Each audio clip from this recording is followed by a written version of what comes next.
नमस्कार, जनभावना टाइम्स में मैं पारिजात आपका स्वागत करता हूं। सारी दुनिया अभी कोरोना वायरस से पूरी तरह से उबर भी नहीं पाई है कि इस बीच एक और नए वायरस ने दस्तक दे दी है। अब ये नया वायरस परेशान करने जा रहा है सारी दुनिया को। यूरोप से लेकर अमेरिका तक यह वायरस फैल रहा है।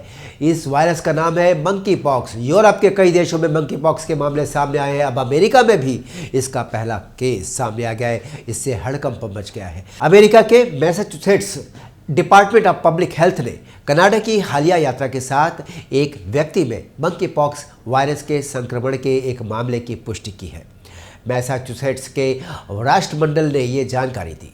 कनाडा में भी 1 दर्जन से ज़्यादा संदिग्ध मामलों की जांच चल रही है।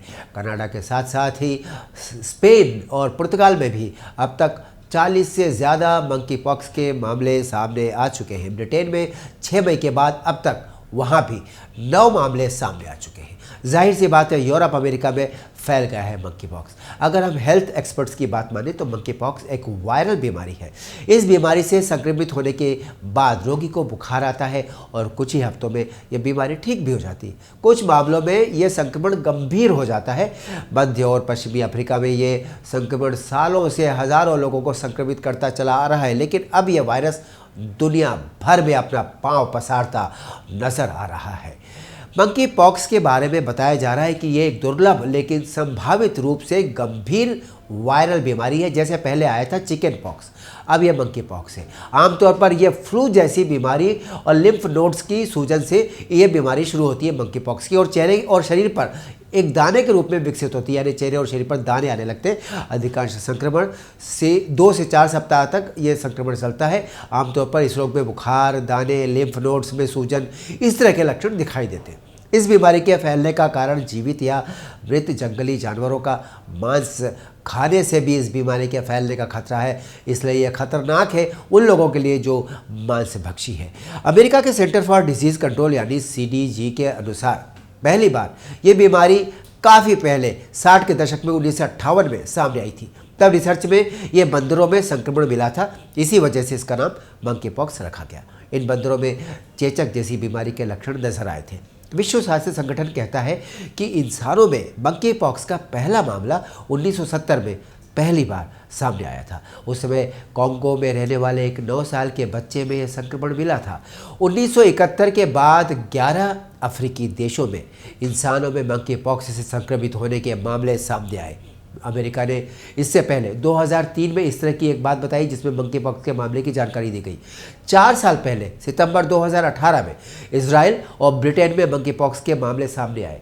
3 साल पहले मई 2019 में सिंगापुर में भी मंकी पॉक्स का केस मिला था, जो नाइजीरिया से यात्रा करके लौटे व्यक्ति में पाया गया। तो कुल मिलाकर दिखता यह है कि पूरी दुनिया में इसके केसेस पाए जाने लगे हैं। ये अगली बड़ी बीमारी खतरनाक हो सकती है। अब ये जानना भी ज़रूरी है कि मंकी पॉक्स फैलता कैसे। तो हम आपको बताना चाहें कि मंकी पॉक्स किसी संक्रमित जानवर के खून, उसके शरीर का पसीना और उसके घावों के सीधे संपर्क में आने से फैलता है।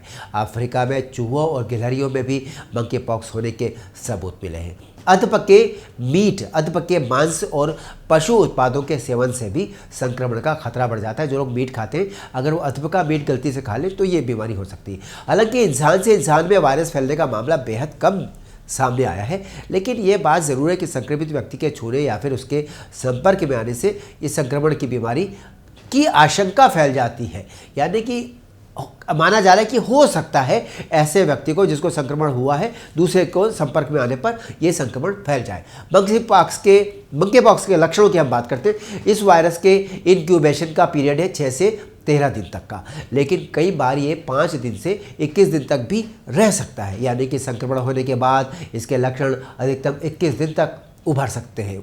21 दिन बाद भी सामने आ सकते हैं। अगर कोई व्यक्ति संक्रमित हो चुका है तो उसे संक्रमण के 5 दिन के अंदर बुखार, तेज सिर दर्द, पीठ दर्द, मांसपेशियों में दर्द, सूजन और थकान जैसे लक्षण दिखाई देने लगते हैं। शुरुआत में मंकी पॉक्स चेचक या फिर चिकन पॉक्स जैसा दिखता है। बुखार होने के 1 से 3 दिन के बाद स्किन पर इसका असर दिखने लग जाता है।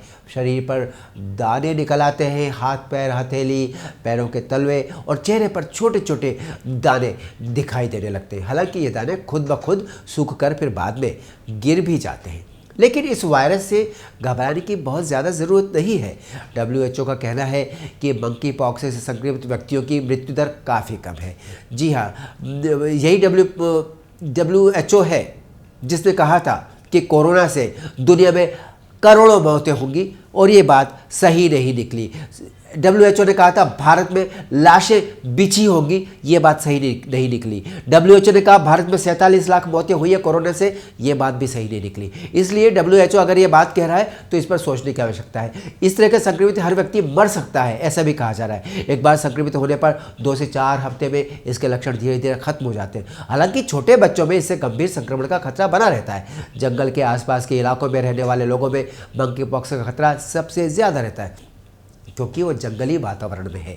फिलहाल मंकी पॉक्स का कोई कारगर इलाज मौजूद नहीं है डॉक्टरों के पास। हालांकि चेचक की वैक्सीन मंकी पॉक्स के संक्रमण के खिलाफ तकरीबन 85% तक असरदार साबित हुई है, यानी कि चेचक की वैक्सीन से काम चल सकता है। 2019 में चेचक और मंकी पॉक्स को रोकने के लिए एक नई वैक्सीन को मंजूरी दी गई थी, लेकिन वो अभी पूरी तरह से मौजूद नहीं है। इसलिए सतर्कता ही इसका एकमात्र उपाय है। हम अभी आपसे लेंगे विदा, फिर मिलेंगे जनभावना टाइम्स के अगले अपडेट के साथ। तब तक हमें दीजिए अनुमति। नमस्कार।